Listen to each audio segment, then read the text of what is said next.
what they did to me, I had a very good case against them. So I view that fund as a positive, and a lot of Republicans do too, not so many Democrats. And it's not only for that, it's for other things too.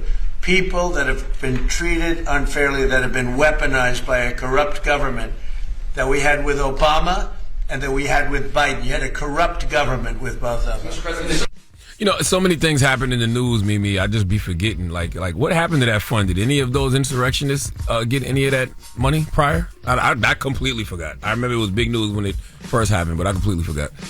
Yeah, it was really big news, but that fund is no longer moving forward. So Acting Attorney General Todd Blanche says the fund has been officially canceled, and that $1.8 billion anti-weaponization fund, several Republican senators said they would oppose his confirmation if it went through. So it was really big last week because they were talking about it, and there were actually 2 Republican senators who wanted it on paper. They wanted it written down that they would not go back to the fund if they were going to approve Todd Blanche as the acting attorney general. So Trump said that fund provided what he called some solace to people who believe that they were wrongfully investigated. But as of right now, that fund is, and a judge ruled against it. So as of right now, that fund is no longer in play.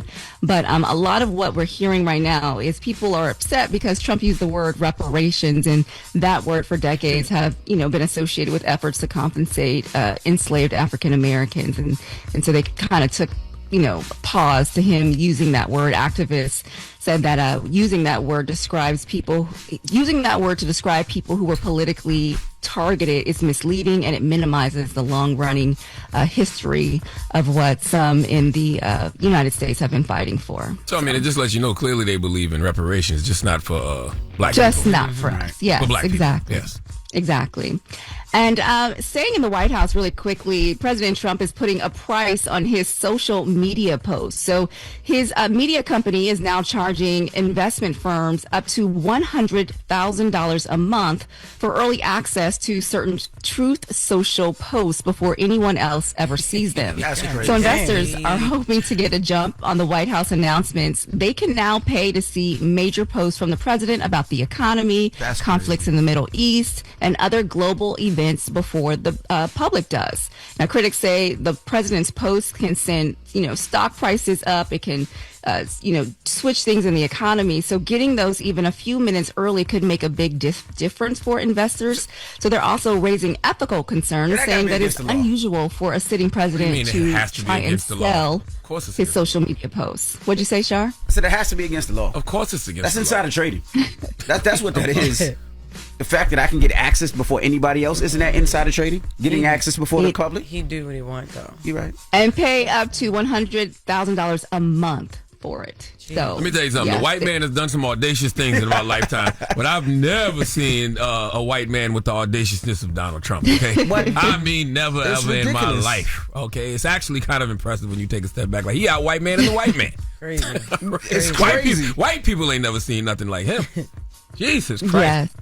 Yes, they are raising all kinds of ethical concerns. But right now, it started on Saturday. So that is what's happening. And we will see how long, before it heads to the courts. Because I'm sure there's going to be all kinds of legal claims against this. I thought the whole idea of insider trading is that everybody got the information at the same time. So people had a fair shot and fair chance to actually invest in whatever they wanted to. Y'all going to have to bid on it now.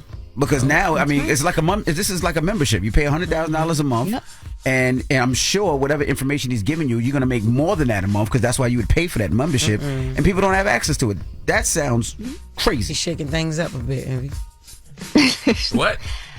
Definitely shaking things up a bit, Jess. Definitely.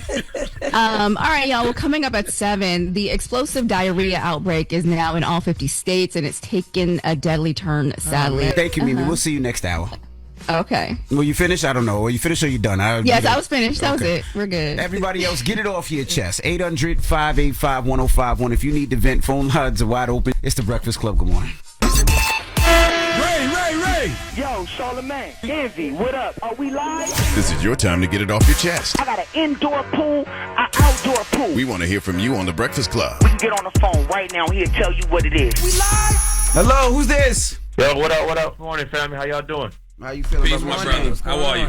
All right, we're good. Charlamagne, old school radio head here, man. I came up through the ranks in like small town, small markets, man.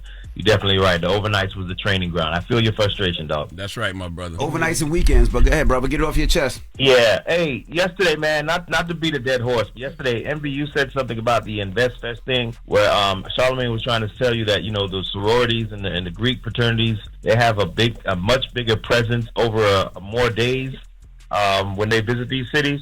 Look, I'm an Omega. We just left Cincinnati. We were there from Wednesday, and some brothers are still there. That's a lot of money over 4 or 5 days, and like $30,000 brothers plus.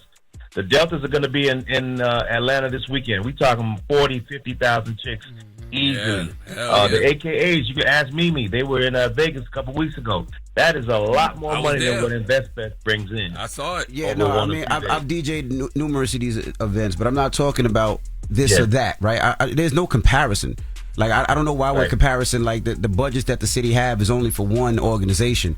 What I'm saying is they're bringing 25,000 people to talk about financial literacy, which is amazing. And the fact that even the mayor has been there a couple times and spoke when he was trying to get reelected. He spoke there. So my whole point is, it doesn't have to be I got to give to the AKAs or I got to give to InvestFest. I got to give to the Omegas or I got to give to this one. All I'm saying is the amount of people that they bring. If we could figure out now, this has nothing to do with me because I don't have nothing to do with InvestFest. But from the outside, if you can give to those organizations, we should figure out a way to come together and help these brothers out too, if needed. That's all I'm saying. I'm not going back and forth about which organization is bigger, which is not, which creates more people. They get 20,000 plus people to that city, and. When I spoke to them yesterday, and they told me only 21% of the people actually are from Atlanta. So all I'm saying is I don't care back and forth. I'm just saying if they're doing those numbers and they need some help or they need some backing, the city should who back got them. the right numbers? Because the city of Atlanta says that the majority of the people are from Atlanta. They told me 21% of the people from Atlanta. One of the people from EYL. Yeah, somebody got to get their numbers right. Because I saw an article that they did in Atlanta Journal-Constitution, and the Atlanta Journal-Constitution said it was more than half of the people are from Atlanta that attend. Yeah, well, but they told me 21%. And also somebody told me to tell you yesterday, they said, please tell DJ Envy that a for-profit cannot receive grants from the government, which is the public's money. Well, that's all I was saying. If I got you. Y'all have a great day. But that's the problem. All the time we want to compare. We don't got to compare. Like, we all, like, you want to be able to support all of it. Like, you want to support the Omega, support the Delta, support the AKA, support whatever organizations that's coming down there and doing positive things in the community. You want to be able to support it. It shouldn't be this or that. When white people do their stuff, there's no this or that. They support them all. Just support them all. Got to make sure that. Right, but you would agree that with a city that has over 700 conventions in a year, they got to pick and choose who gets what the most. You know what I'm saying? Absolutely. Yeah. All right, bro. Y'all take it easy. Have a good one. Right, Very true. Hello, who's this? Hi, this is Stacy. Good morning. How are y'all? Stacy, you sound AI gay this morning. Nah. You sound a little AI this Damn, morning. come on, You sound like Chat GAY. Hey, yo, shut up, yo. Chat gay. Okay. You do. I don't know why. Okay. Why you sound like this? He on a helium this morning, yo. It do sound like he sucked the balloon. For real? Again? Yes. Right now. But go ahead, continue. Sound like SpongeBob. What? I don't even want to talk. Yeah, I wouldn't talk. The hell? And then how many cupcakes do he need to make to get a new phone, yo? This shit happening for a little. It's tough out there. It's hard out there for him. Get it off your chest. 800-585-1051. If you need to vent, hit us up now. It's the Breakfast Club. Good morning. This is your time to get it off your chest, whether you're mad or blessed. I hate the way that you walk, the way that you talk. I hate the way that you dress. Everything with me is blessed. Call up now. 800-585-1051. Not just me. I'm what the culture feeling. Hello, who's this? Hey, this is Kevin from the Bay Area. How y'all doing today, man? What's up, Kevin? I'm listening. I'm focused now. What's up, Kevin? Get it off your chest. I'm doing good. Yeah. Shout out to Jess coming out here to Tommy T's. You guys go check her out, too. Yes, sir. Next weekend. I'll be there. She good? Yeah. I've never seen her, but I'm going to try my best to make it. I've seen her a few times. I think she's funny. Just kill it. Oh, okay. With that, I lived in Laurel, Maryland, so maybe, I lived in Maryland, so I'm going to try to rap for her. Okay. Brother, get off your chest.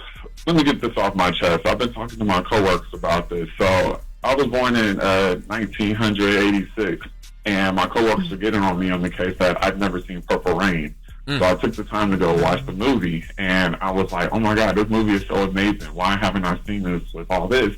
But then they were asking me, what other black movies have you not seen, Kevin? And I was like, I've never seen Harlem Nights. What? I've never Damn. seen Dead Presidents. I haven't seen all these movies. And so I wanted to ask y'all, and I know Jess always talks about movies, what black movies have you not seen?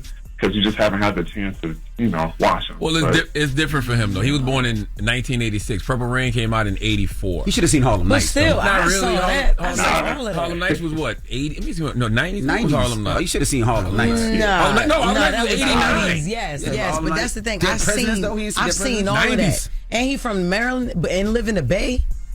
Like, what black movie have you seen? You can't name a black movie that I haven't seen. Diarrhea of a But your daddy Madman. probably you know put you what? on, though. I'm tripping. I have not seen Crooklyn. I'm gonna give it to. I'm gonna be Wow. honest. I haven't seen. Hey, don't wow! You haven't seen Crooklyn, me, please. I don't think you should beat yourself up for not seeing movies that came out when you was 3. That's the only movie that I haven't seen. Yeah, and I turned 40 this month, so yeah. I'm going to catch up with it. Yeah, that's the beauty of art. Yeah, the beauty of art is that art lasts forever. Yeah. Books, You can go movies, watch it. TV shows, you can go back and watch all that stuff. Mine is Tyler Perry movies. I haven't really seen mad Tyler Perry But movies. Dead Presidents is crazy that he hasn't seen that. Yeah, I've never even seen, what's the one with Whoopi Goldberg and stuff? Jumpin' Jack Flash. Sister Act. Jumpin' Jack No, Flash. I've seen Sister Act too. Nah, what's the one Ghost? with Megan Good when she was a little kid? Eve's Bayou, yeah. Eve's Bayou. Whoopi Yeah, I Goldberg never wasn't seen in Color that. Purple. I never seen Eve's Bayou. I don't know you never Whoopi seen Goldberg and Color Eve Purple? Bayou. Hold on, now you about Have to you seen go. Coming to America? No, Whoopi Goldberg was not in Yeah, I've Eve's seen Coming to Bayou. America. Bro. He was talking about Color Purple. Oh, all right. Yeah, Color Purple. He Yeah, I just can't. skipped to Eve's Bayou. I know you see Menace to Society and Boys in the Hood. I think Boys to the Hood. I haven't seen Menace to Society. You haven't seen Menace to Society? I can't That's talk to him. crazy. I got to Like, hang up I on him. can't I'm gonna tell you. He lost me at why Dead Presidents. he's born in 1986. Did you see Menace to So Society? what? I was Teach born the in young 92. man. You just learned how to wash your ass when you were 30 something. Yeah, Shut nah, the that's I said I'm 30. My Yeah, wife's that's 16 and But 15. What's wrong with you? I do want to. A good one to watch is Brown Sugar. Have you seen Brown Sugar? Ooh. Man, best album ever, man, for sure. But No, it's not an album. I've been listening to other people. It's and not. see what they have. Wait.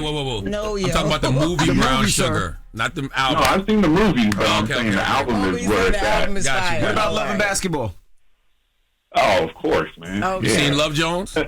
Ooh. I've seen Love Jones too, Alright, man. okay, you're Well, not, yeah, you're yeah, not you that got bad some off. good It's not ones. My bad favorite off. movie is The Wood. I love The Wood. There you go. That's There my- you go. that- yeah, You that's gotta my go watch favorite. Menace to Society, man. Yeah. Gotta watch that. You're not bad Dead off. Presidents. bro. He gonna love Dead Presidents Yeah. though. Yeah. Yeah, he's not as bad off. All right, y'all. There's actually I seen this meme before that has all the black movies, and you got to check which ones you saw. Mm-hmm. They like see how black you are. I know he ain't see Sugar Hill. Sugar Hill was crazy. Y'all saw that? I remember Sugar Hill. I seen it once way Oh, back. y'all wildly. I wonder if he's seen Juice. Juice is good. Anyway, get it Juice off on your the list. chest. 800-585-1051. What's up, Lauren? Good morning, y'all. Ooh, got lipstick on my. That lip ain't swollen no more? Yeah, I don't see that lip No. swole anymore. That lip It's wasn't still, swole you can yesterday. see it a little bit right here But on it the right don't. side. It can't tell. It just Nah, it ain't Yeah, bad. I can still feel it a little lip bit. plumper. Yeah, but I'm good though. You Thanks can for make up a thanks better for, lie next time than not Thanks come for to work. asking. Yeah. How are you feeling, Lauren? Oh, I'm feeling good. Thank you. I don't care. We just Oh looked at my your lip. God. Your lip Make up a fine. better lie to come to work. That pixie look good Well, today, yeah, I was though. gonna say you look pretty. Wow. She got a fresh cut. Let's Love get it. into the latest. I don't have time for him. You took off to get your hair done. You I pulled a Jess? got my You pulled hair. a Jess? I got my hair done Sunday. And that's why I left the Okay, cookout okay. early. Okay. Okay, it takes 20 minutes to do my hair. I don't got to call off work for Period. it. Well, it look good. Thank It you. does. She cut it down some more. Anyway, The latest coming up. yes, we do have the latest coming up. I know y'all had K. Michelle here. She did her song Jesus and Whiskey. Your arm Yes. turning blue. That little bracelet a little too tight on. First of all, it's not too tight. It's We're about, for the to, arm. we're about to play the song. Yes, too. I know. If you missed the performance, We're going to play the We're song gonna play the back. video right but now before the latest. The conversation that she sparked, again, with talking about Shabuzi and black country music artists collabing, Mm-hmm. I saw it pick up a lot yesterday, but it's very timely because this morning I saw that the top 5 songs on the Billboard Hot 100 are country music, really? right? But no black artists. So we're going to talk a bit about the conversation that she sparked when it came to Shabuzi and some of the outlets that are picking it up and how they're having a conversation. all right, now before the latest, we're actually going to play the song in less than 6 minutes. So if you haven't heard it, she actually performed here live.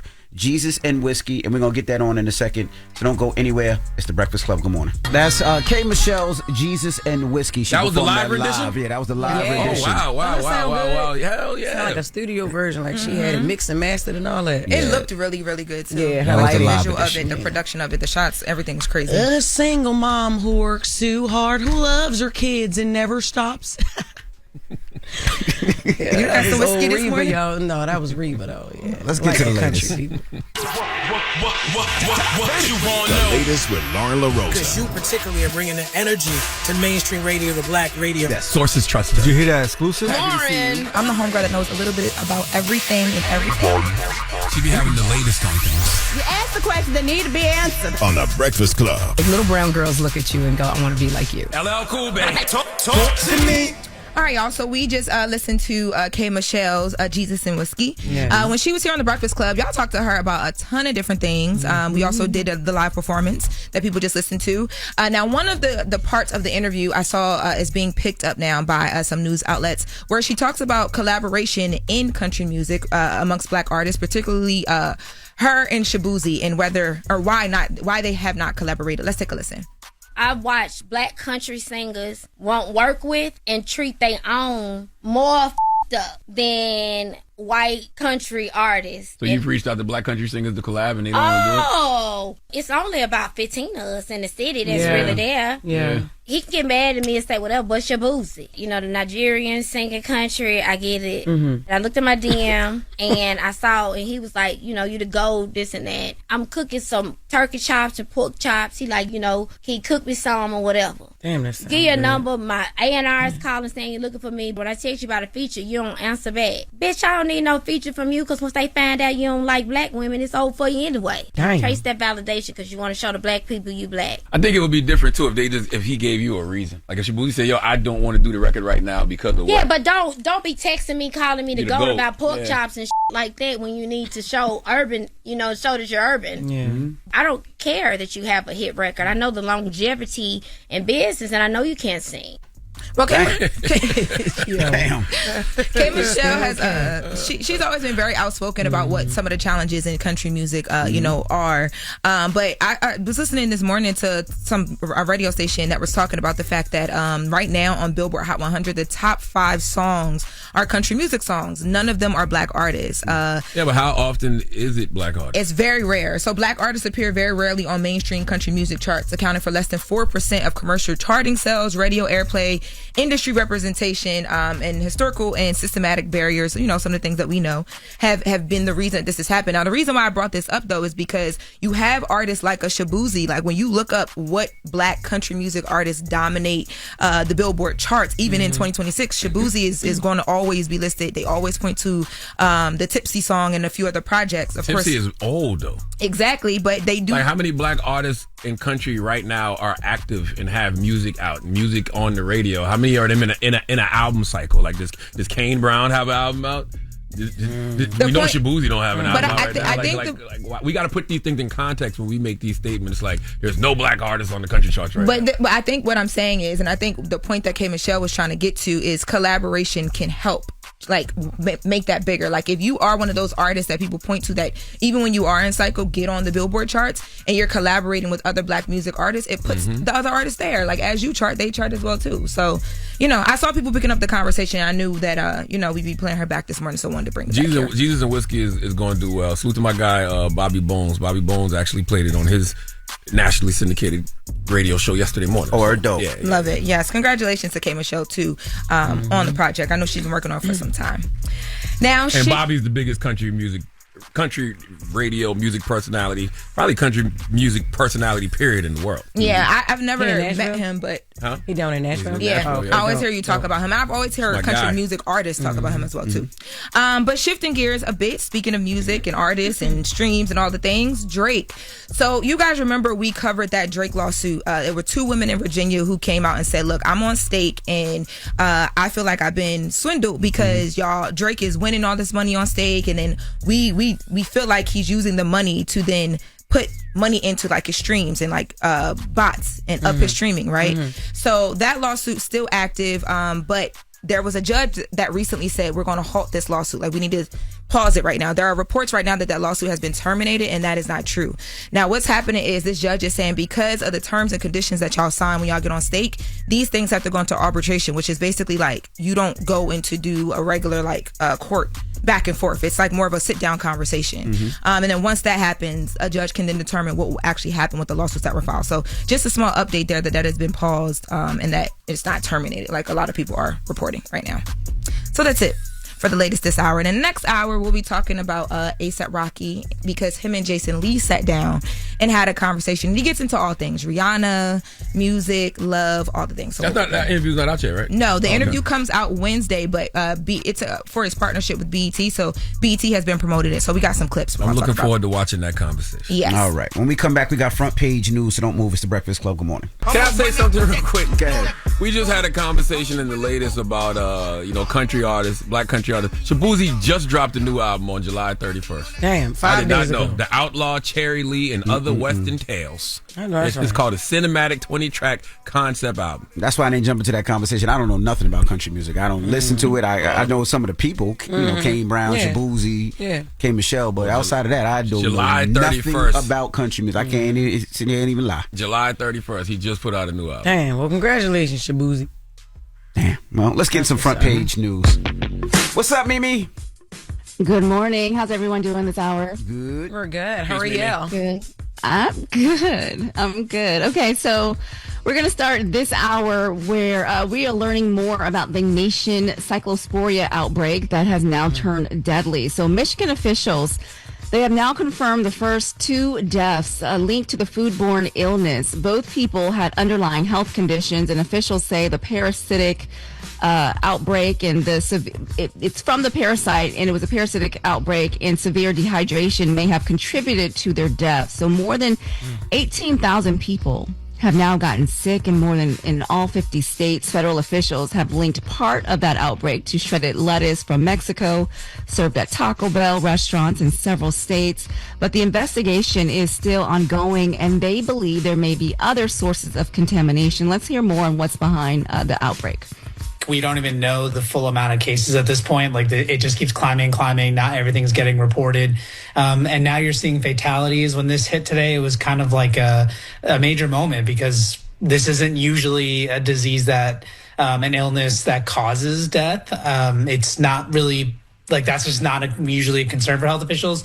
I think the way that it's being approached, though, is kind of like, they had the people who died had underlying health conditions, and it was related to dehydration, it sounds like, which is also a major concern that a lot of experts have. Yes. So now the legal fallout is beginning. So attorneys representing hundreds of those people who became sick, they say that they're already in talks with Taylor Farms and other companies linked to the contaminated lettuce. Legal experts say the victims could receive settlements ranging from about $20,000 to more than $1 million. And depending on how severe their illness was, they could get more. And of course, these wrongful death cases are potentially going to result in even larger payouts. But how do you know what caused your diarrhea, though? Yeah. What if you've been having explosive diarrhea last week and you can't remember if you ate lettuce or not? Yeah. Well, you might have had a salad and didn't know where the lettuce came from. So there's still a lot of uncertainties. Yep, they say that, but you're going to have to be able to trace it. Did you eat at a Taco Bell? I think they said somewhere between almost 2,000 cases back to the Taylor Farms. I do not eat no goddamn Taco Bell. Y'all have Taco Tuesday in your Mexican household every Tuesday? Yeah, but we make them homemade, and my husband likes Chipotle. Oh, forget it. I'm trying to get you some money, whatever. Yeah, no, whatever. We don't eat there. He is such a clown.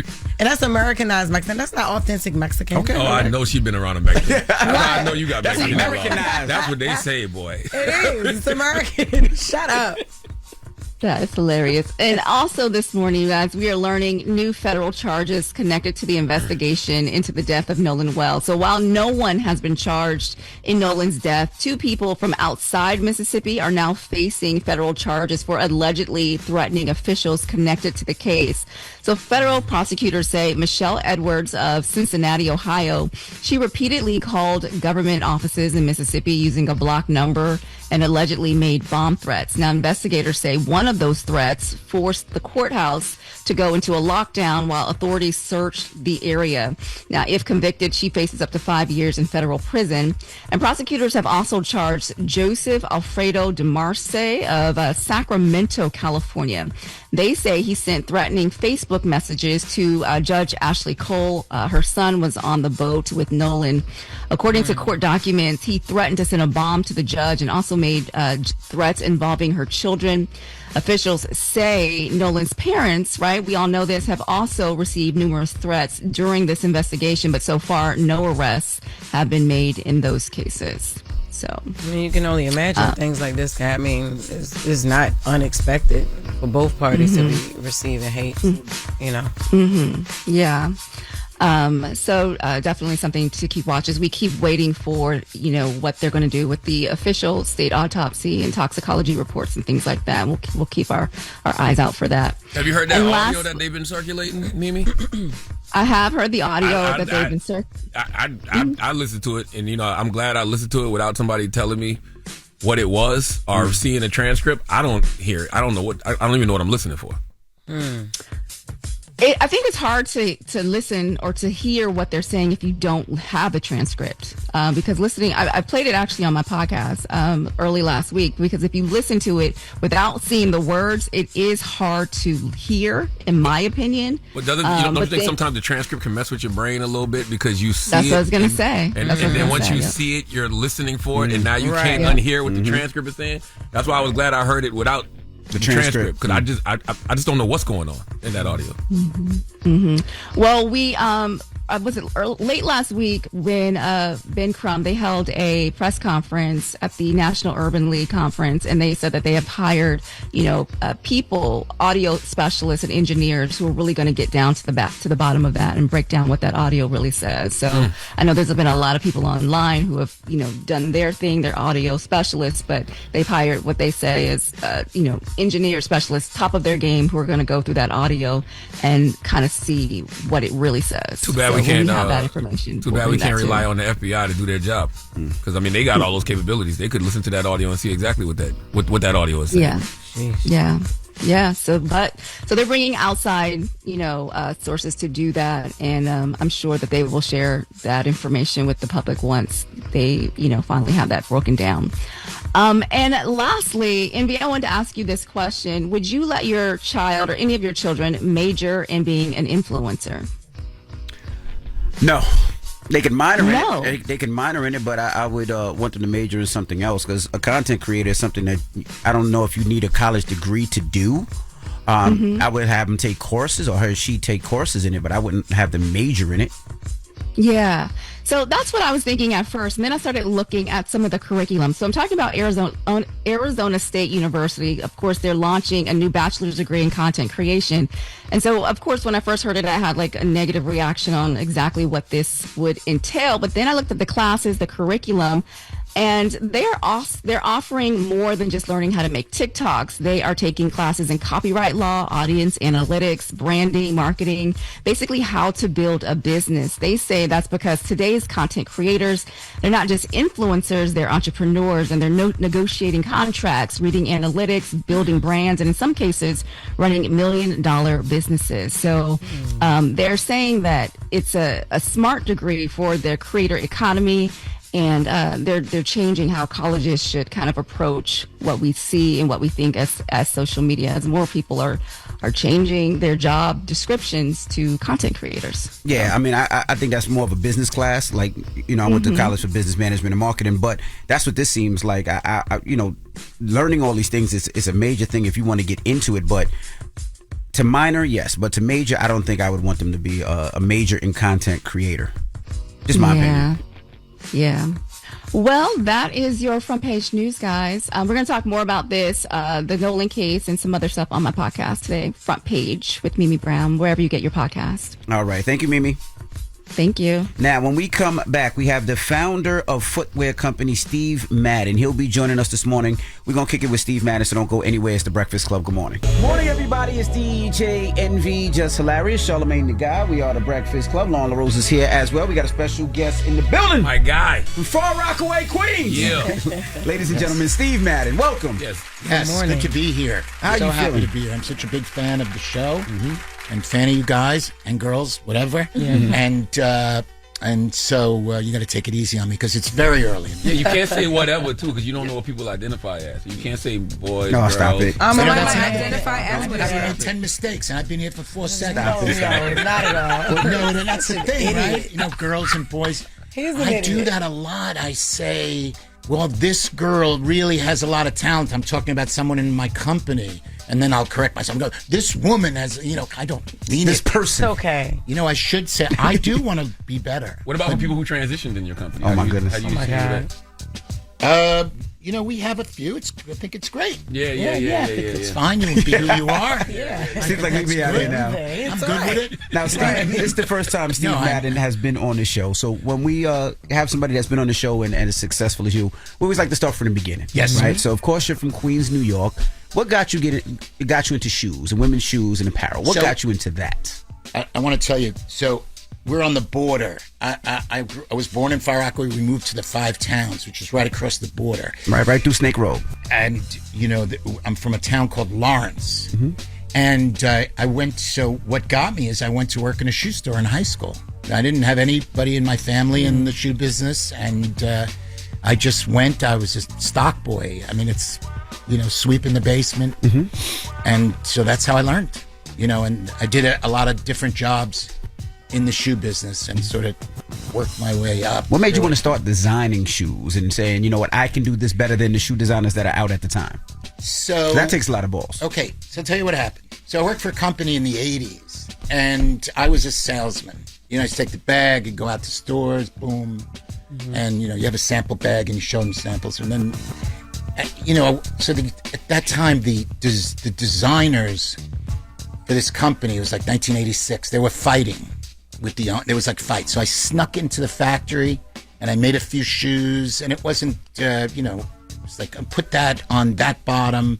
Let's try that moccasin in that color. And I started slowly, learning how to do that and trying to, very similar to the music business, try to make hits.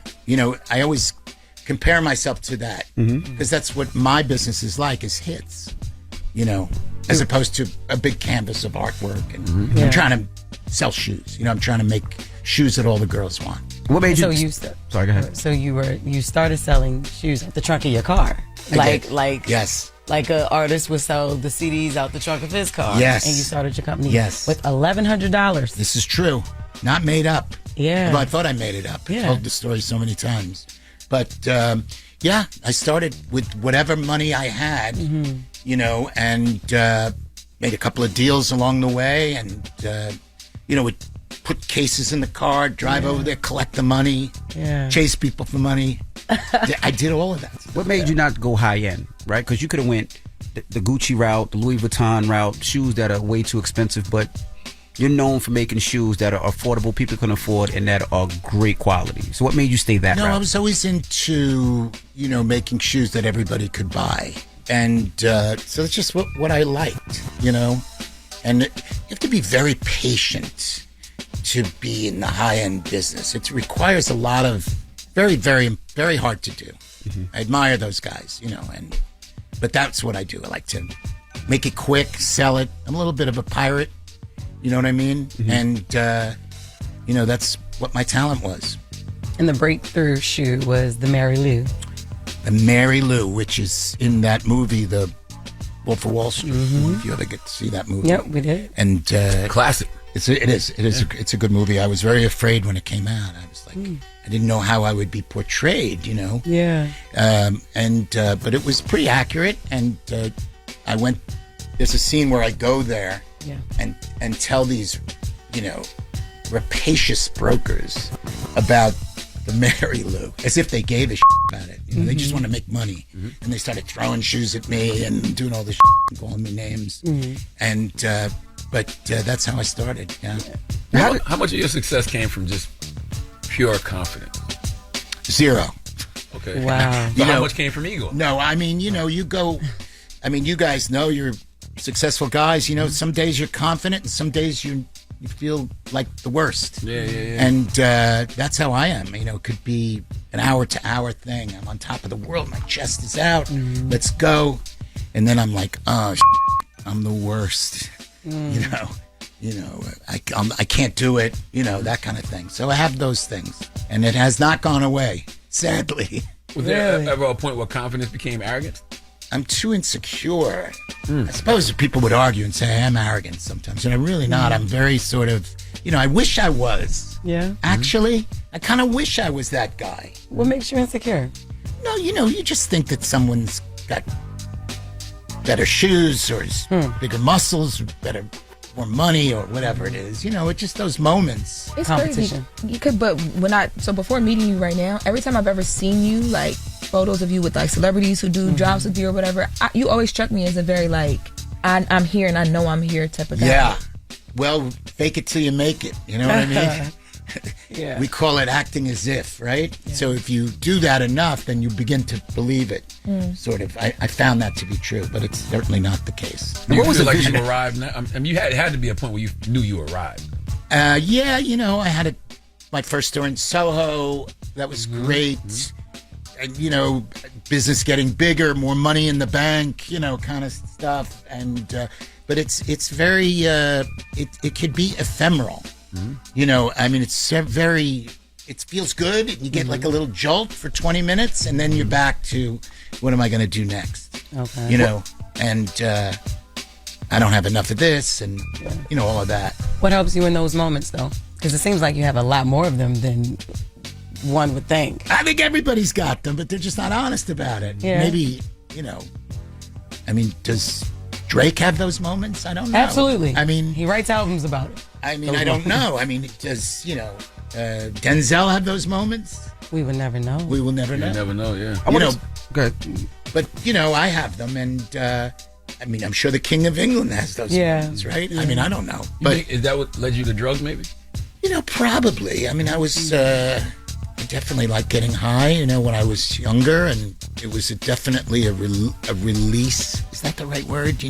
I was just escape. It was in my 20s, and it was a terrible moment. I worked for another shoe company. I got high all the time, and it was terrible.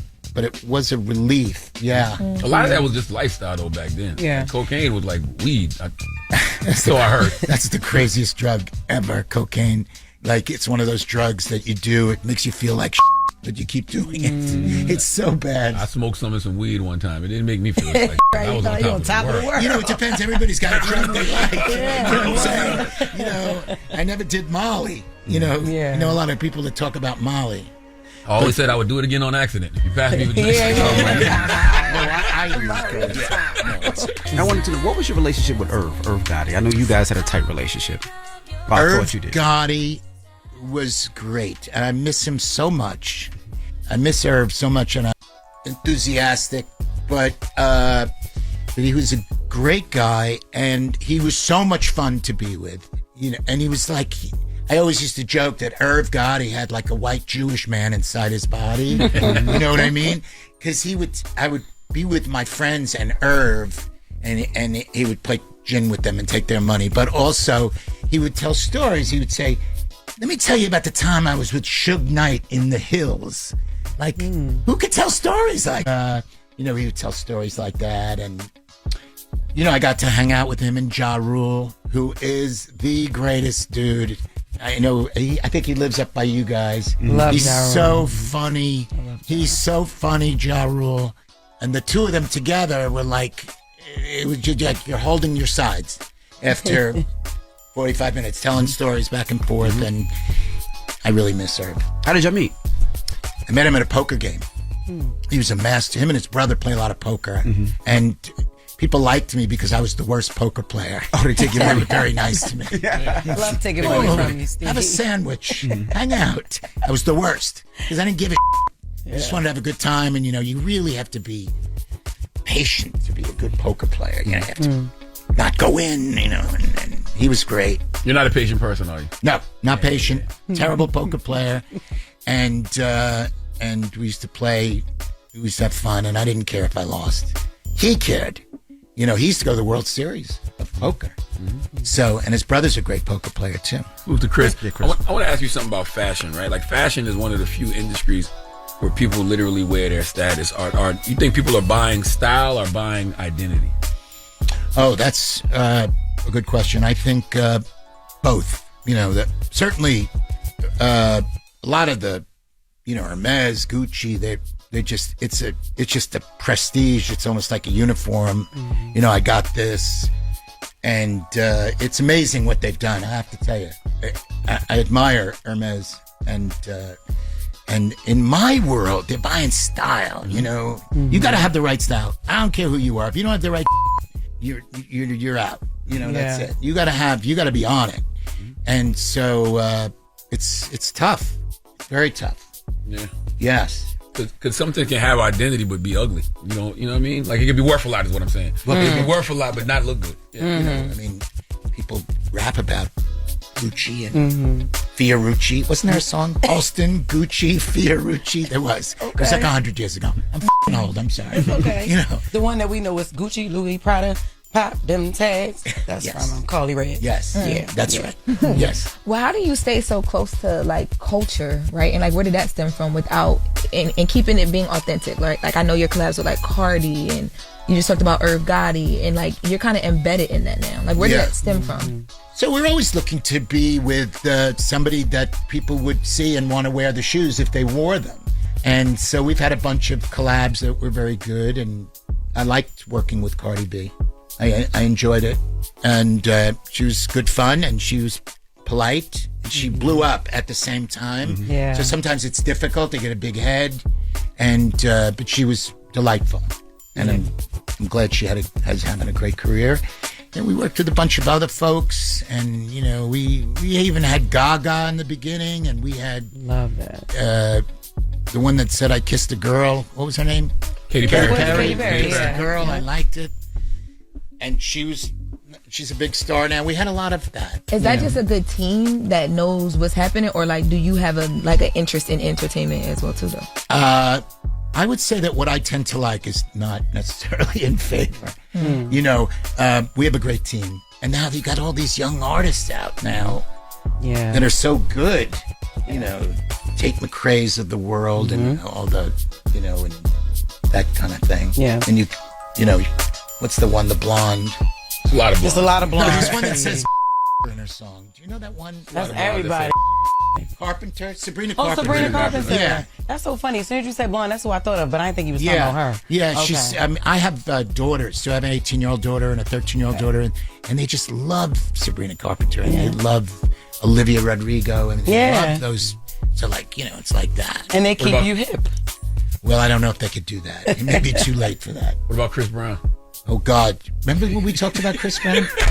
I'm sorry. I think he's the greatest dancer I've ever seen. Absolutely. Oh, I got booed off stage at Howard because I said Chris Brown was a better dancer than Michael Jackson. Oh, so you feel like that? I got booed. All you did was mention Chris Brown. Yeah. And I don't know why the Howard audience reacted they like that. Like, they did not with Chris Brown. But you really do believe before the dancing thing. Howard, HBCU campus, yes, very like I don't know if you would call them woke. I feel like that word is played out, but like, you know, because of Chris Brown's past, you probably find a lot of the black women at Howard that are like, we don't want to hear about him. Yes. But well, I just watching him dance. I understand what you mean, but I know you that at Howard, I could see the girls being like, they why would he come was here? bad. And I was like, I'm sorry. There probably was like a whole threads breakdown. I just like Chris Brown. I think he's amazing. I know. So do I. Do you really think that he's a better dancer than Michael Jackson, though? I do. I think that he's got more athletic skills. I think he really. Of course, Michael was amazing. Yeah. You know what I'm saying? Michael was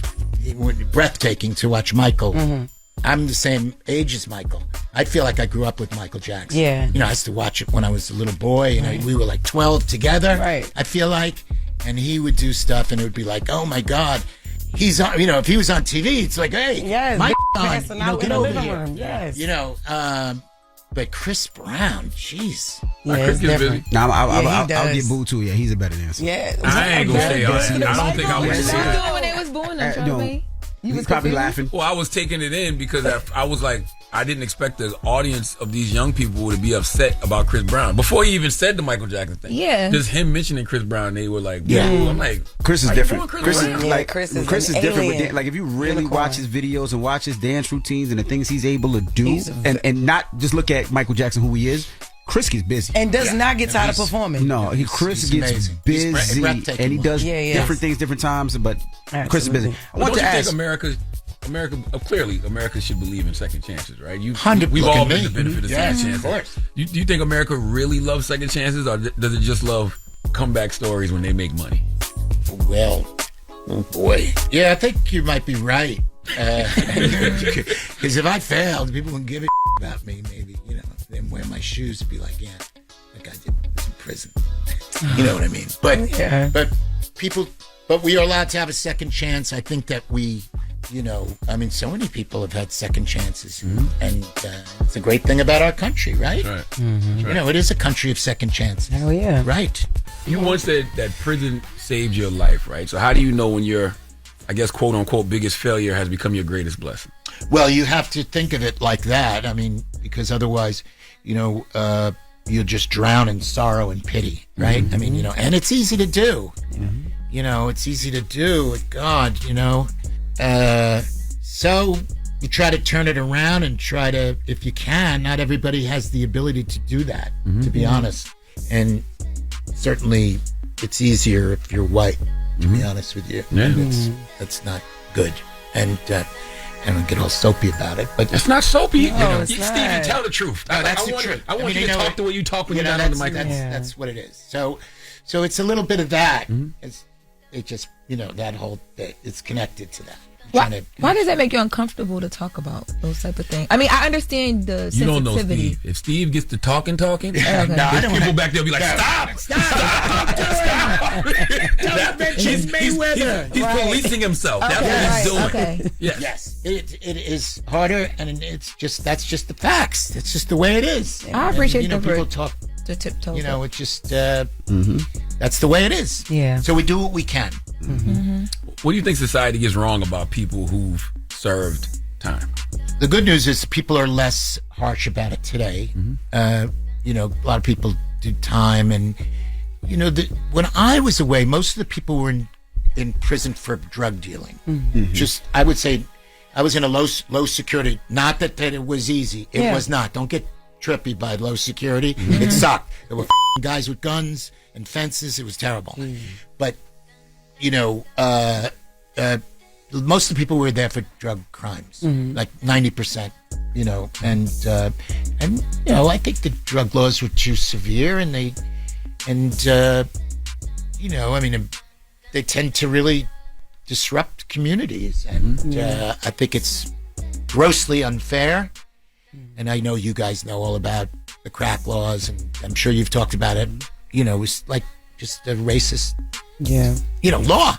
It's just that's that simple. There's nothing you can say about it. That has changed. Guys have gone home, and and when I went away, also there was white people in there dealing marijuana, 100 plants. 10 years maximum minimum. 10 years. Damn. Everybody's smoking pot now. Right. What the hell? Yeah. Guys did 10 years, 100 plants. That's crazy. Yeah. So the laws were, so you had all these people there, and it wasn't like bank robbers and stuff. Although I was friends with a bank robber. Okay. You got to torture some stuff. Torture some stuff, Steve. He taught me how to hide money under the ground. But, anyway, it's a humbling experience, and people deserve second chances. Absolutely. And I would say that a lot of the folks that were in there for drug dealing, I would say just try to take those skills and try to do it with something that's legal. Of course, marijuana is legal today. So how has social media changed your business? Social media is everything. And, we have a whole department devoted to that, and it's really, we could do 10 shows on social media, couldn't we? It's so unbelievable. Yeah. And I like, just on a personal note, I really like TikTok myself. Nice. And it relaxes me. Like sometimes at night, I just I don't even put on the TV. You just scroll. And it's like, but my algorithm is probably different than your Hell algorithm. Yeah. Because I can't stand none of it. I'm like, it's too negative. Is that right? Your algorithm is different though. Yeah. Yeah. Well, I get a lot of movies, old movies, and stuff like that. Chris Brown. I know that's right. I'm kidding. Moonwalking. Chris Brown moonwalking. Yeah. Has social media made style more accessible, or has it made originality harder to find? Ooh, God, that's... style is everything. Trend is everything. It's just, what I think is like, you remember being in school and there was a bunch of cool girls wearing certain jeans or a tank top, and it went around. Now, that cool girl thing is all over the country. That's right. You get to see what the cool tank top is. It's sort of an amazing idea in a way. Like, oh, what's the cool ankle boot? Like, what are the chicks wearing? You know, I think it's great. What lesson did your pain teach you that your success never could? Well, pain can, not to be corny about it, sort of pain can be a message or a messenger, you know, and it can be, and you know, you can let it weigh you down, and I have done that, and then you can let it say, no, you know, I'm coming back. You know, it's like that. There's that hip hop song, "Bounce Back." I just heard it. You know, Bounce Back. Last night I took an L. Who does that? Oh, that's Big Sean. Last night I took an L, but today I bounce back. Great song. What a message that is. I know that's Big Sean. I like that guy. Yes. He was on, you know, Spotify has like your top songs of 2020. So I put it on the other day and Bounce Back was on it. It was like, what an uplifting message that is. So, we take L's and we bounce back. There you go. I know that's right, Steve. Yes. Big Sean. Well, we joining us, man. Steve Madden, thank you for having me. Thank you so much for joining us. Yes. Appreciate you so much. It's the Breakfast Club. Good morning. Let's get to the latest with Loren. What you want to know? The latest with Loren LoRosa. Because you particularly are bringing the energy to mainstream radio, the black radio. Yes. Sources trusted. Did you hear that exclusive? Lauren, I'm the homegirl that knows a little bit about everything and everything. She be having the latest on things. You ask the questions that need to be answered. On the Breakfast Club. If little brown girls look at you and go, I want to be like you. LL Cool, baby. Talk to me. All right, y'all. So, A$AP Rocky, he sat down for his first interview with Jason Lee. You guys know Jason Lee has a very long-standing relationship with A$AP Rocky and Rihanna. Jason Lee has his show on BET, and this interview will actually air tomorrow, Wednesday, August 5th at 8 a.m. Eastern Standard Time on BET's YouTube channel. But there are some clips that have been released that we're going to get into right now. So, Jason Lee and A$AP have a conversation about Rihanna and how real she is. Let's take a listen.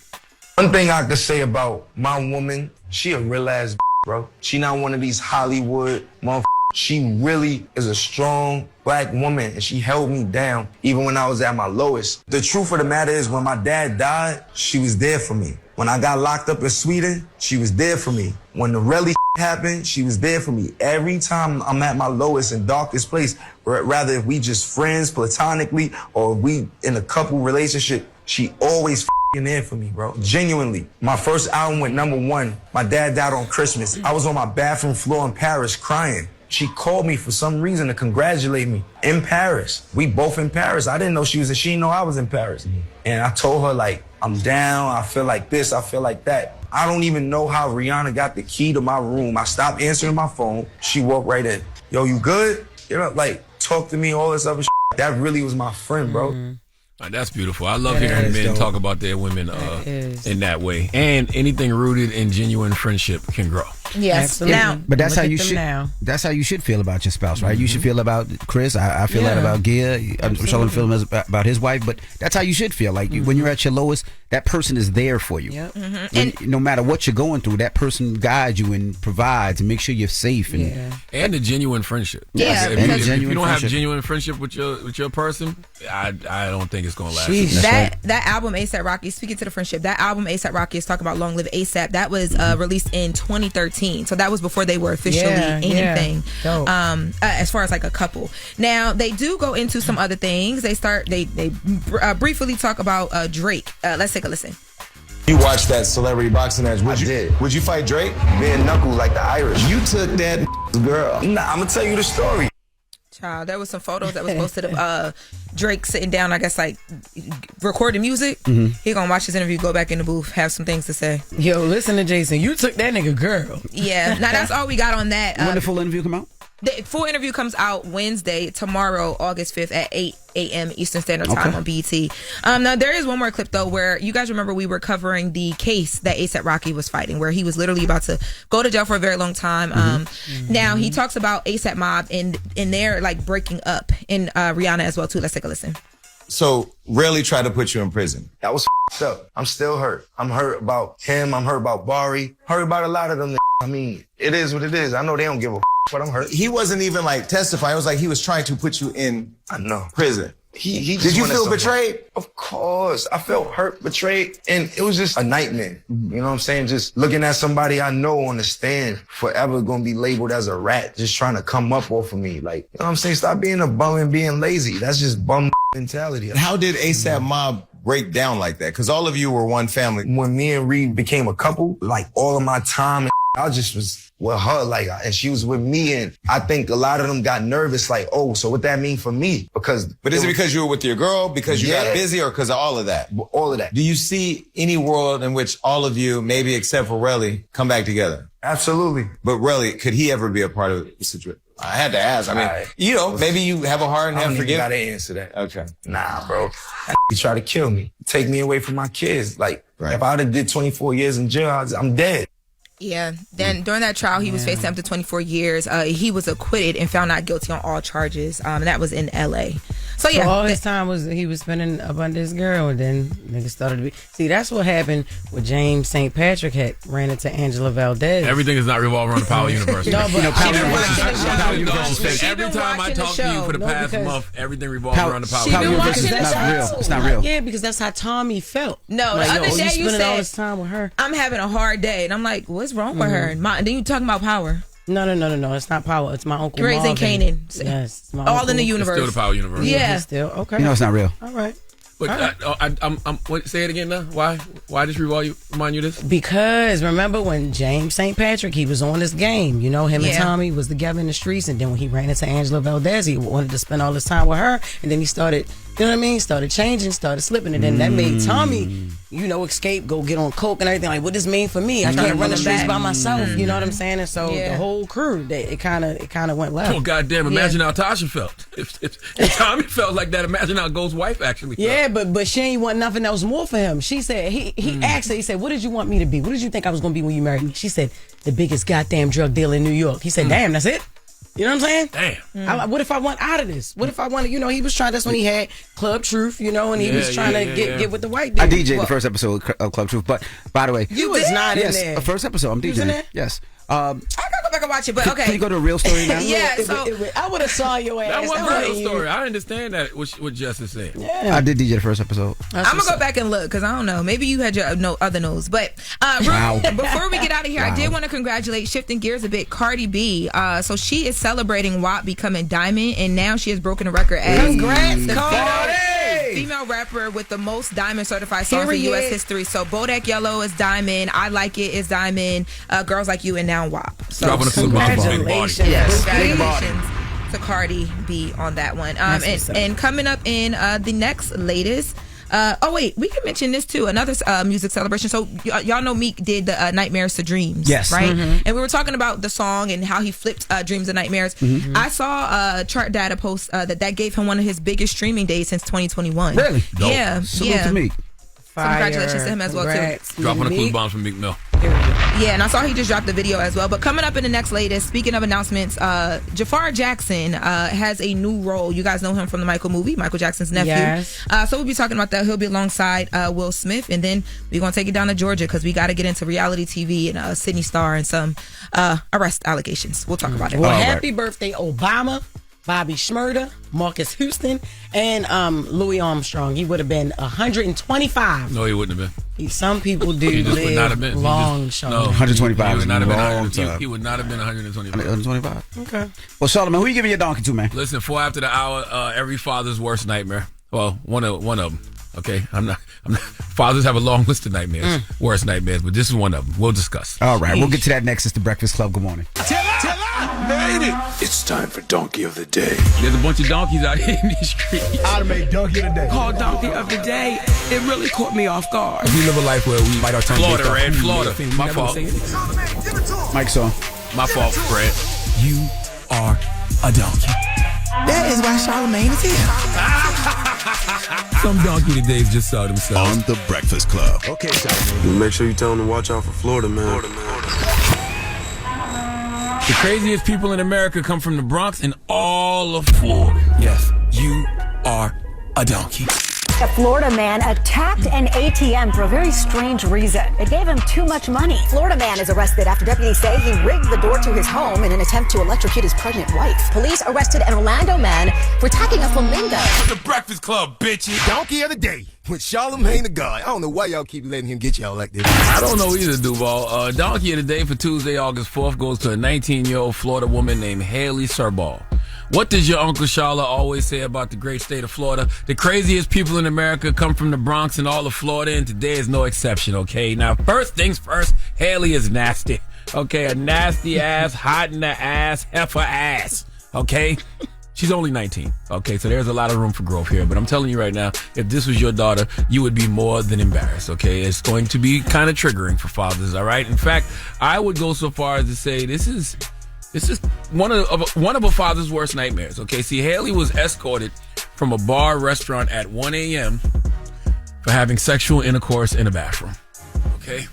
All you want to do as a father and mother is raise your daughter to not do things like this, okay? You 19, okay? You legally an adult, so you can make your own decisions. You can make your own choice. You make your own choices. In a perfect world, we would want our daughters to stay virgins until marriage, but alas, this is not a perfect world, okay? But if you're going to be out here doing what you do, don't do it in the bathroom of a bar restaurant, okay? That is whore behavior, all right? The story gets worse, though. See, having sex in a bar restaurant will make your parents want to beat the hell out of you. But what Haley did when employees confronted her would make the employees want to beat the hell out of her. See, Haley decided to spit in the face of the Night Spot's female manager. Yes, I said spit, okay? Employees confronted her for having sexual intercourse in the bathroom. She was being guided to the exit when she turned around and spit in the face of Kalina Conklin, 37, the general manager of this spot called the Shisho Crispy. Ma'am, you got caught inviting people to Tuna Town in the bathroom of a bar restaurant. You are completely in the wrong, and you decided to spit in the face of the female manager of the spot. What's her name again? Kalina. You had every right to beat the hell out of Haley. Okay, Haley, you needed your ass beat. I was born in 1978. Corporal punishment for certain circumstances is absolutely necessary, and spitting on a person is one of those circumstances, okay? Spitting on someone is considered a crime. It is classified as battery because it's unwanted or offensive physical contact. It actually should legally get you beat up in all 50 states. And that's why I propose we must have a start the violence movement for certain circumstances, okay? Because people are not learning from the consequences of their actions. We are losing recipes as a society because those of us from a certain era wouldn't dare to do some of the things these kids are doing. And the only reason they are doing them is because they've never been punched in the face for their actions, okay? Getting beat up for something you did to someone slows a lot of this foolishness down. See, I'm old enough to know you don't weaponize bodily fluids, okay? Spitting on somebody? Spitting? That's one of the most disrespectful things you can do. You mad? You don't have a good reason for what you did, so you gonna introduce me to your germs? Okay? Nobody asked for your DNA sample, ma'am. And I know she's young, 19. But if you're old enough to spit on somebody, then you're old enough to get your ass beat for spitting on somebody. Okay, your saliva is not a conflict resolution tool. Okay, but my hands and feet will resolve you putting that saliva on me. Okay, you kids better start going to see a therapist or a counselor and learn how to develop emotional intelligence. Okay, you better build self-awareness, learn self-regulation and empathy. Okay, emotional intelligence matters. If somebody gets you that upset, walk away, go to your little social media page, okay, your TikTok or your X, and write a subtweet, okay? Because I'm encouraging violence from now on when it comes to matters like this, all right? You put bacteria on me, I'm going to put belt to you. Please let Remy Ma give Haley Serball the biggest hee-haw. Hee-haw, hee-haw. You stupid motherfucker. Are you dumb? I don't want to hear that they only 19, okay? Yeah, I don't want to hear that either. No. And she was 37, the woman, Kayleen. She was 37 years old. She had every right to put belt the ass to that girl. Right out. Right there.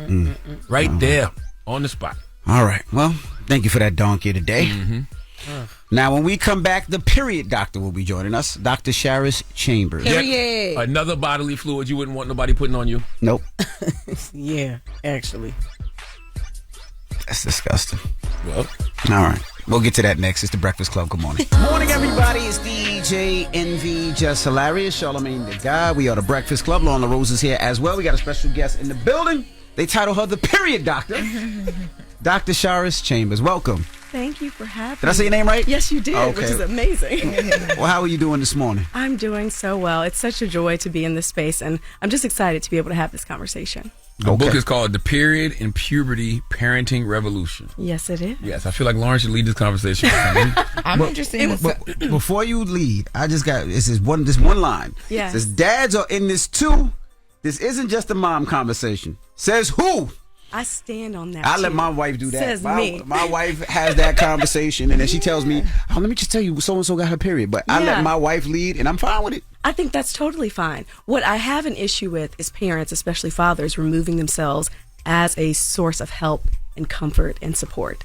I think that that's the opportunity that we're missing. Maybe you don't need to lead the conversation, but you do need to be a support for your child. Absolutely. Yeah. I mean, when Madison first got hers, I mean, they hated me for it, but when she first got hers, I thought it'd be cool to go to 7-Eleven and go to CVS and buy everything red chocolate, red balloons.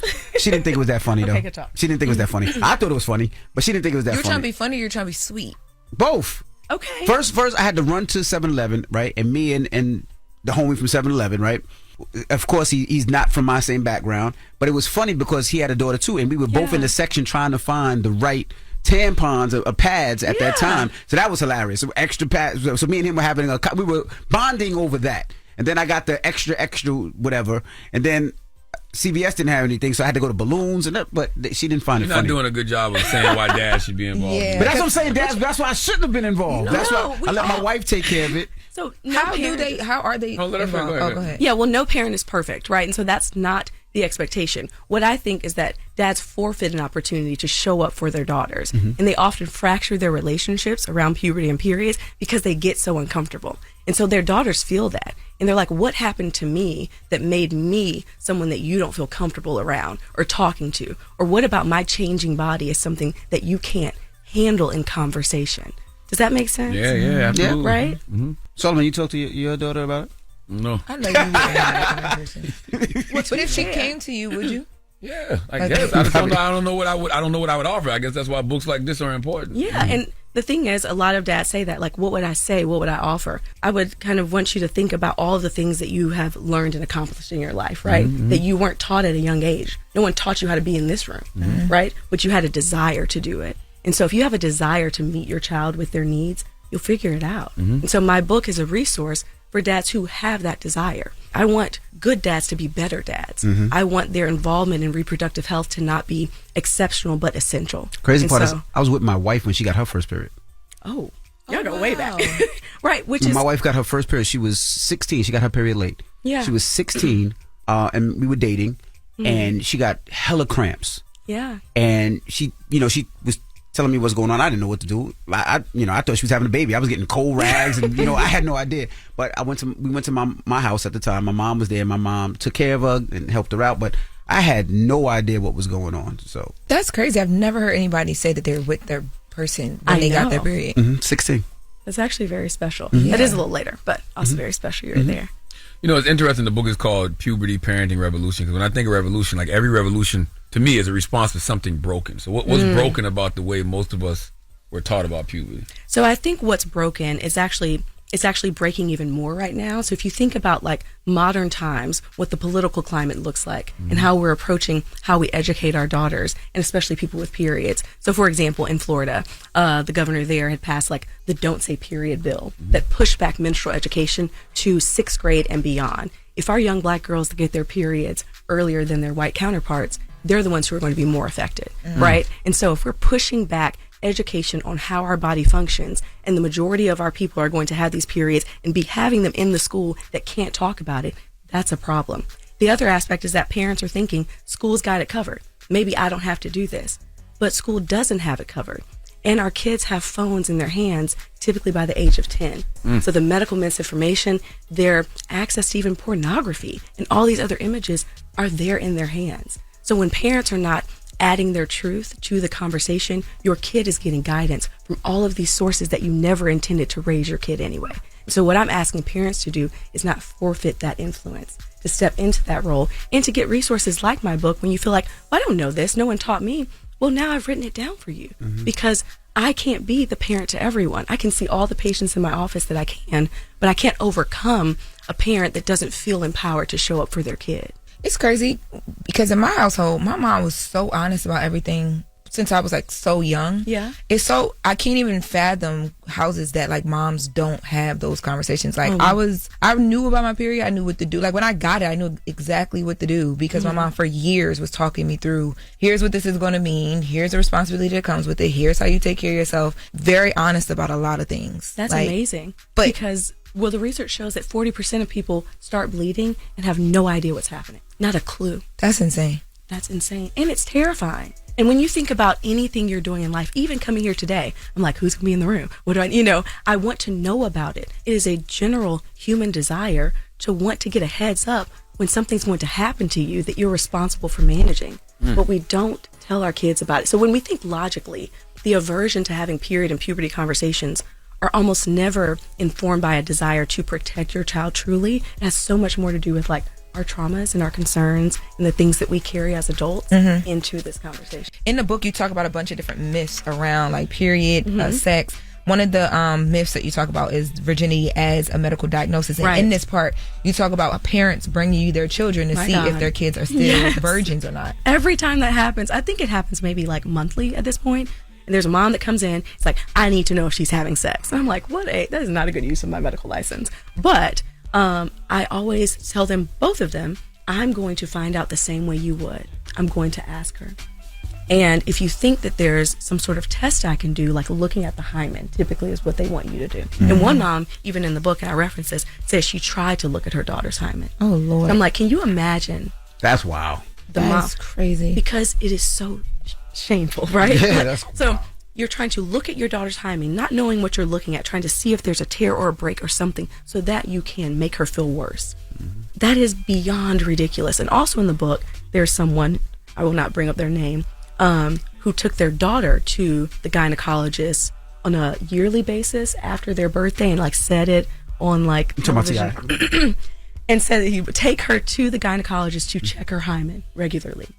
First of all, checking her hymen isn't protective at all. It only lets you know that something happened, right? I think he did it on the show, right? T.I. did it on the show, right? Yeah, it was on a podcast, but they were filming for the show, so it was on the show. But then he recently just talked about that again and talked about kind of what they went through because of like all of the the reaction to it was. Because that was never a form of protection. That's a form of policing, right? Policing says, I believe the threat is in you. Protection says, I believe the threat is somewhere else, right?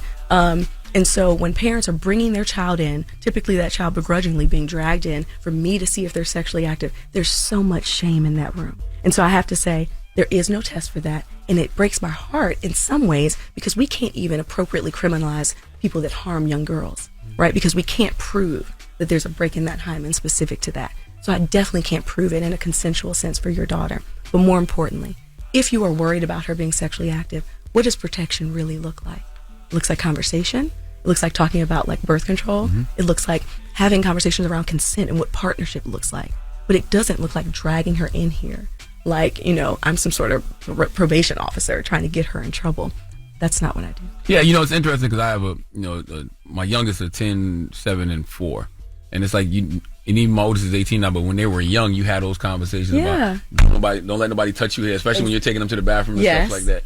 And for whatever reason, it seems like it's easier to have those conversations when they're young. And I see that they're having more autonomy over their bodies at a young age than before, at least to me. I feel like my 4-year-old is like, okay, leave the bathroom now. Yes. And I think we know that's important now, right? We know that kids have consent. We know that they understand their bodies. We know some kids don't even like hugs, right? There's sensory differences. And as we start to better understand how we show up as humans and full humans in this world, that's when we start to really honor it. I like what you said. You said there's like God privilege, right? And God creates us in this way that allows us to all have this full and meaningful life. That means that our girls who have periods should have that too. That shouldn't shut them down or end that existence or allow them to feel inconvenient or inferior because of this bodily process that God gave them. So if we talk about it earlier, it is a lot easier. But we also have to deal with the feelings we have when they start bleeding and when they start to develop breasts and when they start dating and when they start having sexual relationships, understanding that God created us to live full lives and our daughters are worthy of full lives too. Sometimes I struggle with what I should do in certain situations. Like, so I have a 4-year-old as well. And she'll be like, Dad, take me to the bathroom, right? And usually that's like, ask your mother. But she feels comfortable, Dad, take me to the bathroom. Yeah. Then when she goes to the bathroom, she'll have a conversation with me. I'll be like, all right, go ahead. Here's your privacy. Right. She'll be like, no, Dad. She'll tell me about her day while she's in the bathroom. And I struggle with that because I'm like, I don't want to be in there, but also I don't want to make her feel uncomfortable and awkward. Right. You know what I mean? Right. So I have those. Even my 8-year-old. My 8-year-old will be in my shower and call me, Dad, this happened in school. And I'm like, yo, tell me when you get out. And she'll be like, no, stay at the door. And she'll have a conversation with me. But sometimes I'm like, well, is it good that she just feels comfortable with her father and she feels like she could talk about it? But then I also struggle. I never want that comfortability to be like, I can do that with everybody. Yeah, you know of what course. I mean? Of course. And that's something you can say. So just as clearly as you said it, like, I love that you're comfortable with Daddy. But I need you to know that that comfort doesn't extend to people outside of our family. Not every adult that would want to be around you has the best interest and heart for you. And so that's important to know that not every person is a safe person. So when that comes up, instead of shying away from it and saying, this is weird, I think we need to lean into, why do I feel differently here? I know in my heart my child is safe. I know that I have good intentions and that she just wants to talk to me about her day. But in what context is this not safe? And tell them. You made me think about something earlier because when you were talking about periods and you said it comes a point where like fathers kind of stop treating their little girls like little girls. But that is a natural thing, right? Because when your daughter starts to develop, like there's a period where you're bathing your kids and your kids are running around naked, but then there comes a point where you're not doing that with your daughter no more because she's starting to develop. Yeah. And she's not even going to be around you like that. Exactly. But what I've heard from my patients specifically is that their dad's pushed away. Like their dad used to play softball with them. Right. And like doesn't do that anymore because they don't feel comfortable potentially having conversations around the topics that they would want to have conversations around. And so it's not the same thing as like bathing your kid. Obviously there's developmentally appropriate milestones where they can do that themselves. But what I'm saying is dads allowing their own discomfort around the topic, their own discomfort around perceptions in society about if someone was like, why is your daughter standing at the door of the shop, or something like that, to potentially push them away from having these close, loving moments with their child. Our daughters, our kids, they desire closeness. Like they genuinely do. Now, as they get to teenage years, they push away. But if you're trying to connect when they're pushing away and you've already set a standard that you are not safe for their curiosity, that you respond with shame or panic, then you really miss that opportunity. It's going to be harder. What is fathers treating periods like women's business? What do you think that has cost daughters? Oh, gosh. I think it's cost them another listening ear. It's cost them understanding. It definitely can teach them that in the context of relationships with men or male partners, that their bodily functions are not something to be discussed. So it's like, if my father, who is the man in my life, cannot handle if I'm bleeding, like if I even mention it, they say la la la, and close their ears and walk out of the room, then that maybe I don't bring it up with my husband. Maybe I don't bring it up with my boyfriend. Maybe I hide these things, and this is just an unnecessary burden. But you think about it, it used to be that dads didn't belong in the delivery room. It used to be that dads weren't changing diapers. Like, all of these things are slowly changing. For whatever reason, that menstrual involvement is like the last frontier, it feels like. And I want dads to know that in the same vein and the same logic that says I can change diapers and I can be there supporting my wife in the delivery room, even though I'm not carrying the baby and I'm not an obstetrician or a midwife, you can be in that same space with your daughters. And so that departure, that exodus that happens as soon as bleeding starts happening, that's harmful. Dr. Charis Chambers. Charis, right? Charis. Dr. Charis Chambers. How can people reach you if they need to reach you? So you can find me online at all platforms at The Period Doctor. You can go to my website, theperiod.doctor.com, and I am opening my own practice in Atlanta coming this fall. Congratulations. There you have it. Thank you. And the book is out right now, The Period and Puberty Parenting Revolution. It's available everywhere you buy books right now. That's right. It's The Breakfast Club. Good morning. Thank you. Let's get to the latest with Loren. Loren becoming a street fan. Hello. She gets them from somebody that knows somebody. She gets the details. I'm the homegirl that knows a little bit about everything. She be having the latest on you. The latest with Loren LoRosa. Sometimes you have facts, sometimes you have details, sometimes you have a little bit of everything. Well, it's the latest. Brought to you by Top Dog Law on The Breakfast Club. Talk to me. Why are you being so loud, sir? So I want to start off the hour. I want to send some love to Michael Blackson. He posted yesterday that his mom that his mom passed away. She had made it out of the ICU, and he thought that he would be bringing her home, but he says instead she went home to be with God. She was 83 years old. Wow. He says he always wishes for more time. He's grateful for every moment that they share together. She always said that she was ready to meet her maker, and I find peace in knowing that she did. So I wanted to send him some love. He posted a video of the ceremony that him and his family did for her. Rest in peace to Michael Definitely rest in Blackson, man. peace. Send the healing energy to him and his Definitely. family for sure. Absolutely, Mike. Yes. Yes. Now I want to also shift gears a bit. So we talked in the latest today about some records being broken. Usher and Chris Brown, we've been talking a lot about that tour. So I saw a report via Polestar, which is a data site, that Chris Brown and Usher's tour is right now officially grossing more than $100 million after just 8 stadium shows, making it the second fastest tour in the U.S. history to reach the $100 million mark. So they're now predicting that this tour could be one of the biggest live music events of the year. But I mean, it's Usher, Chris Brown, so we knew it was going to be big. But who was number one? I'm just curious. Do we know? I can't look that up. Said he was the fastest. Yeah, I can look it up. Yeah, I'm actually going. I'm going this weekend. I'm gonna go this weekend and check him out. Usher, you going on stage? Why would I go on stage to dance? I don't know. I'm just I can testing dance, you, bro. No, I can dance. Just testing No, you, I can bro. dance. I can battle Chris Brown. Okay. I don't want to do that to him, All but right. I am going. I'm taking my daughter. Me and Madison that's going. what's up. Yeah, That's me and what's up. Maddie That's going. gonna be fire. So I looked it up, Envy, and according to Google, Beyonce's Cowboy Carter tour is the fastest concert in tour history to surpass $100 million in gross revenue, achieving that milestone in just 9 shows. Okay. Yes. Who? Beyonce's tour, the okay. Cowboy Carter tour. Oh. Yep. Well, And- congratulations, Usher and Chris. Yes. That's dope. Yep. Now, yesterday it was announced that Jafar Jackson, who we know played Michael Jackson in the Michael biopic, he is Michael Jackson's nephew, has a new role that he will be joining. So he's going to be alongside Will Smith in the action thriller Supermax. There isn't a lot yet out about his role, but the details of the film and its central plot is about 2 FBI agents, one of them being Will Smith, investigating a seemingly impossible murder with different, walls and prison and boundaries set up. They're investigating a that they murder get in a security prison, in a Supermax prison. So I wonder how many people are going to be able to only see him as just Michael Jackson. Yeah. Nah, they'll see him past that. I don't think that'd be a problem at all. He doesn't look like Michael Jackson when he's outside of stuff. That don't remind me of Michael. Yes, he does. That reminds me of Michael. Did you watch when he went shopping with Complex when he was promoting Michael? I mean, he was promoting, but even his his demeanor and disposition, everything like how he looked. But I do but that think man ain't had as much plastic surgery to look like Michael Jackson. Cut it out. Michael he Jackson, looks like the Jackson. Michael Jackson He looks like the Jackson family, but he don't look like Michael Jackson. Later on, but that's not the Michael people remember is the one that had all of the surgery. Yeah. But y'all know what I mean. He did such a good job in the movie. But I think that it's an opportunity for him to, when he cuts through in this role and he does a good job, I think it will be like we knew he was a great actor because of Michael, but now it's going to be like, oh, nah, he has range because it's completely different than what he did in Michael. Michael Jackson, the star Michael Jackson was such a character, right? Yeah. And you could create so many caricatures of him. Jafar will be fine. Yeah, not thinking you really got to get in costume to be Michael Jackson. Like you just don't look and say,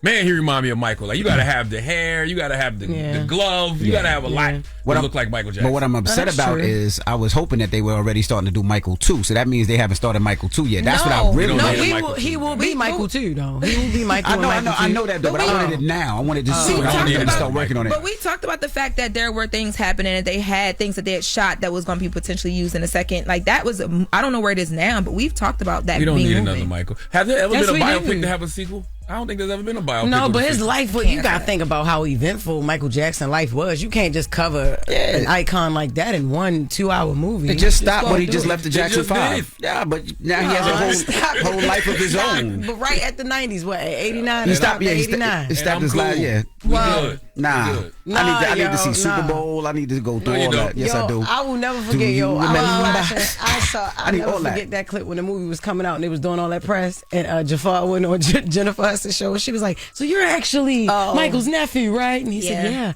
And she said, "Well, how did you get the role? We all want to know."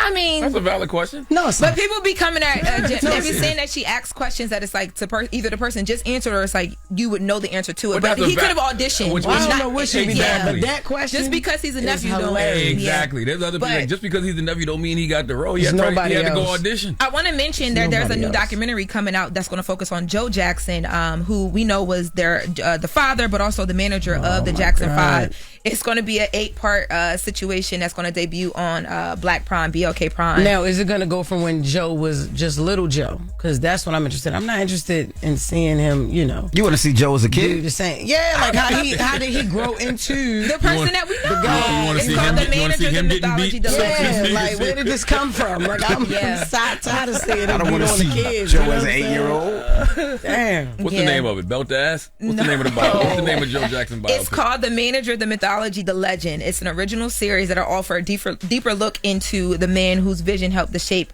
our family and its musical legacy, or the Jackson family. And listen, he right. People can say whatever they want about Joe Jackson. You don't get the Jackson 5. You don't get Michael. You don't get Janet. Without whatever Joe was doing. I'm sure it wasn't just beatings. Whatever Joe was doing. For sure. Develop those great artists. And it's Marlon Jackson is putting it together. So he's going to be putting this together. He's offering a deeper look at Joe Jackson and his vision that helped shape. Marlon, the one that should have been getting his ass whipped. Marlon played too much. Y'all ain't been seeing the videos circulating ever since the movie came out. Since he was younger all the way to an adult, he played too damn much. Yeah, I got to see how many beatings Marlon got as a kid. Marlon played too much. Yeah, you can't let the kid who got all the beatings do the biopic. You know what I mean? He's like, finally, a good choice. You can't have the child who got the most beatings shouldn't be in charge of the biopic. Yeah, I don't know if it was him though. Who got the most beatings? Michael. Nah, I'm sure it wasn't Michael. That's where he came from. What you mean? That's when the first. that's where it first came from. Every time he get hit, Michael, come on. Hey. And then he liked that, so he told him to put it on the track. Speaking of he, why you ain't do the Sydney Star story? We can go to the Sydney Star story. Wow. We can. Wow, we gotta go. Sydney, I was trying to separate it a bit, but yeah. Okay, we do it in there. Yeah, we're heading to Netflix now. Not from here. But when they was arrested, what jail did they go to? Sydney Star was arrested in Georgia, and ask me what you're asking me. What jail did they go in, the men's side or women's side? We already asked that earlier. You heard her say the men's side. Shut up. This is for the niggas. This is for the niggas. The real niggas. Where you think she went, nigga? The ladies will always brought to you by Top Dog Law. Any accident, big or small, call Top Dog Law. I'm done, man. It's the Breakfast Club. Good morning. Morning, everybody. It's DJ NV, Jess Hilarious, Charlamagne the Guy. We are the Breakfast Club. We got to salute, first and foremost, Steve Madden for joining us today. Salute to my guy, Steve Madden, man. Big Steve. Always a pleasure. Big Steve. Okay, if you want to know how Steve Madden got his start, you should go watch that conversation with Breakfast Club. Absolutely. And the period doctor, Dr. Charis Chambers. Salute to Dr. Charis Chambers as well. Very informative show this morning. Yes, and I also want to tell everybody, this Saturday, all my folks in Moncks Corner, South Carolina, man, my hometown, I will be doing my annual back-to-school drive and fish fry. This is the 11th time that I've been able to do it, and I'll be doing it for the rest of my life. Okay, but, we give away free backpacks and school supplies and food trucks and fried fish on a first-come, first-served basis. I want to salute Spray Ground, too, man. Spray Ground, thank you. Okay. What's up, James? Book bags. Huh? I used to get their book bags. Yeah, my guy James is over there, vice president over there. Oh, I don't know, Dan. You should have plugged me in with James. Oh, I don't know who I talked to, but they gave me a great deal on a bunch of book bags. So. That's too. They got good quality stuff. Oh, no, great quality. You know what I'm saying? Listen, I got to make sure my hometown is good. So this Saturday from 6 to 8 p.m., Berkeley High School, pull up. It is my 11th annual book bag drive and fish fry. So backpack, school supplies. We're going to have all the food trucks out there, fried fish, first come, first served basis. When everything is gone, it's gone. But that's dope. Everything is free. So we'll see you this Saturday from 6 to 8 p.m. Berkeley High School in Moncks Corner, South Carolina. You know why that's dope? Because usually when we give away backpacks at the car show, we buy the backpacks that's pre-done. So that way we ain't got to do the work. Oh, yeah. But since Charlamagne bought the other backpacks, that means he got to get workers to put the supplies in it. Hey, salute to the junior ROTC at Berkeley High School. They always hold me down. That is dope. You know what I mean? Well, and I hold them down too. So thank you. Congratulations. Where you at this weekend? Yo, I'm in Ontario, California, on the West Coast, so make sure you get your tickets, y'all. See, Ontario, when I said Ontario the first time, everybody was like, oh, you coming to Canada? I didn't know that it was Ontario, Canada, or whatever. I thought that was Toronto. How about I didn't know there was Ontario, California? For real? Yeah, I'm gonna be on the West Coast, y'all. So I know the one in It's a huge Canada. arena, like stadium there. Ontario. I know. Yeah, I mean, I've actually DJ'd there before. You had to. That's that's where everything happens, like outside of LA. But I didn't think when you think of Ontario, you think of Canada. Most people. I did not know that, but I will be in Ontario, California at the Improv. We got 4 shows this weekend, 2 this Friday, 2 this Saturday. So get your tickets if you have not yet. Saturday is almost sold out. I like this. I like this. You know, it's been definitely a big surge of a big increase in like my tickets. Really? Selling. Congratulations. You know what I'm saying? I got Netflix Live to thank. Oh, word. Oh, just Breakfast Club? No, definitely Breakfast Club. What you mean? Like, we global Netflix now. Live? So, like, my bad, Joe. Yeah, we global now. So, yes, shout out to Breakfast Club first. And then shout out to us being live on Netflix every morning. Because at the meet and greets, everybody say, oh, my God, I be watching y'all in the morning. And tell Charlamagne chill out on Loren. And you know what I mean? Start coming to work on time. So, JessHilariousofficial.com for your tickets for Ontario this weekend. And next weekend, I'm in the Bay. You going back out there next weekend? I think a lot of it might be word of mouth, too, though.